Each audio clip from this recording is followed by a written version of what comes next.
Hi, everybody, and welcome back to Afterbuzz TV. I'm your host, Maggie Clark, and this is my very special segment called Book versus Show, where we break down Caroline Kepnes' novel You versus You on Lifetime. And today we're specifically talking about episode 9 of You on Lifetime, entitled Candace. And I am so ecstatic because I have the author herself, Caroline Kepnes of the novel You, sitting with me right here. Caroline, thank you so much for joining me. Thank you. This is so exciting. You guys, like I mentioned before, she signed my book. I'm such a fangirl right now. I'm so excited. So anyway, we're going to get into the differences between this episode and the book. So let's run through those very quickly. Yes. I made some notes. So first of all, we already covered it that there was no Elijah. We saw a lot of Candice in this episode. Ethan in the book did not know Candice. Right. Mm-hmm. And good, you're good. You get an A+. Oh, yeah. Right. I'm doing good so far. And there was no PI from Peach's family sniffing around. That was interesting that we saw that. And yeah, Candace was indeed murdered by Joe in the book by the beach, right? And he strangled her. And then Brighton Beach. Brighton Beach, right. And then on the show, we're seeing that she could potentially still be alive. I don't know. I'm just going to say next week is a really good episode. Oh, I can't wait to see it. Okay, we'll find out. And then Joe mentioned that his mom and dad abandoned him, which is crazy. But in the book, his mom passed away early on, and then his dad was kind of like a drunk. Yeah, his parents, I mean, there was just trouble at home. Right. And to me, it's like, it's always, the emotional heart is the same, you know, where like Mr. Mooney is the one who was like, all right, kid, I'm gonna care about you in my own way. Definitely. Yes. And then the Dr. Nikki scene was really different in the show than in the book.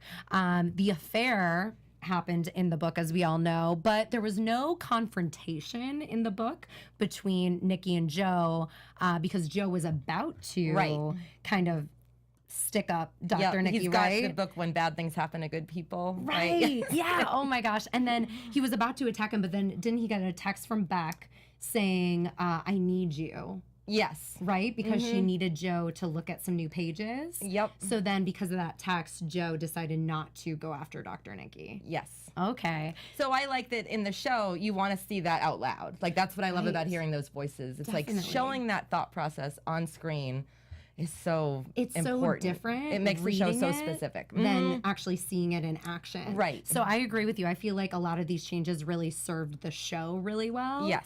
But I'm sure as the author, it was difficult for you to be flexible with that because you're like, oh, it's my baby. It's your baby, but it's almost like when you write a book and publish it, there's such a long road between writing, finishing, editing, cover, like all of this, that by the time it's out, it's like it's very much not yours. And I love the engagement that we have in the world, but I'm like, once you write that book, you don't get to sit next to it when someone's reading and be like, actually, this is what I meant. This is what you're supposed to feel. That's what you're supposed to think. It's like people can interpret what they want. So to me, this was like a book club on crack, where they read this book, they have this beautiful interpretation, and it's a gift.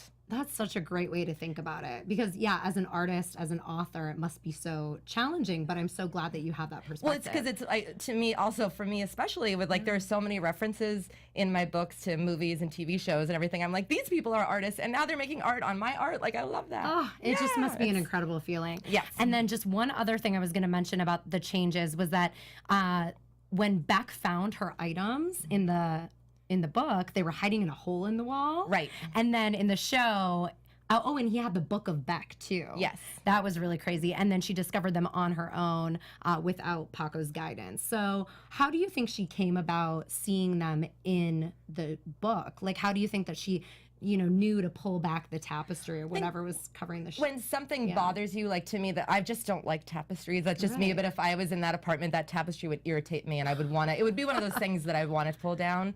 But I like this because to me, to have Paco, who represents all the potential in any relationship event, like he's literally a child who you want what's good for him, to have him be the one that points her to it, I think is. Yeah, that's good TV. Yes, that's really good. Like, oh man, it was so good. So, just a couple more questions before we wrap up. What was the process of the book becoming a show? I mean, did you pitch it yourself or was it discovered? How did that happen? Greg and Sarah got it from producers, and they all wanted to talk to me, and they had a great vision for it.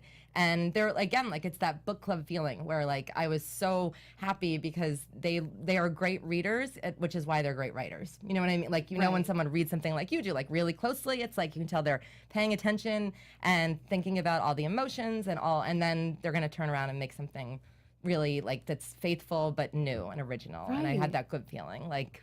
And you were involved in the casting and then, of course, the writing of last week's episode. Yeah, I mean, I got to write an episode. Like, so that's cool. Yeah, most authors don't really often do that. So that was a thrill. Yes. How often were you on set? I went a few times. I mean, so I was there the cool. first day, just like that was when we were in Benji's office.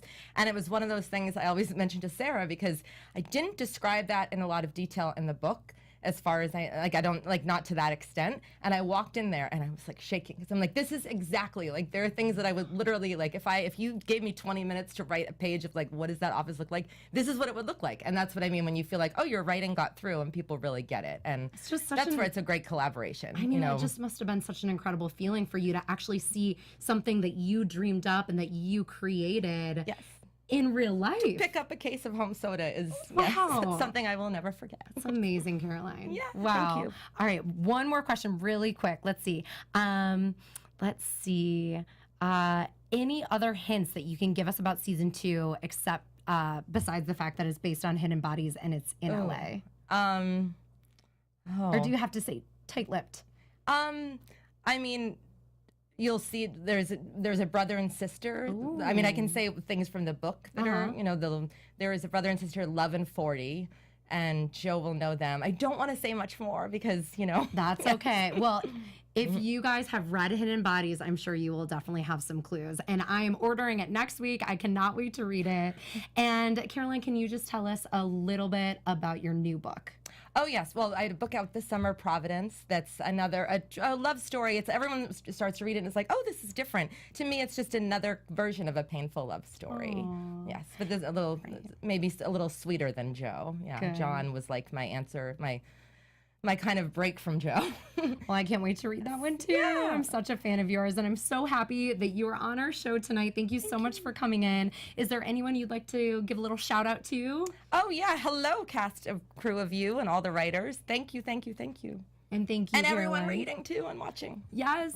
Thank you for watching and listening, everyone. And again, you can find me at Maggie Clark and Camera and at Caroline Kepnes. And again, thank you so much, everyone, for watching. And until next time, buzz you later. Bye. Bye.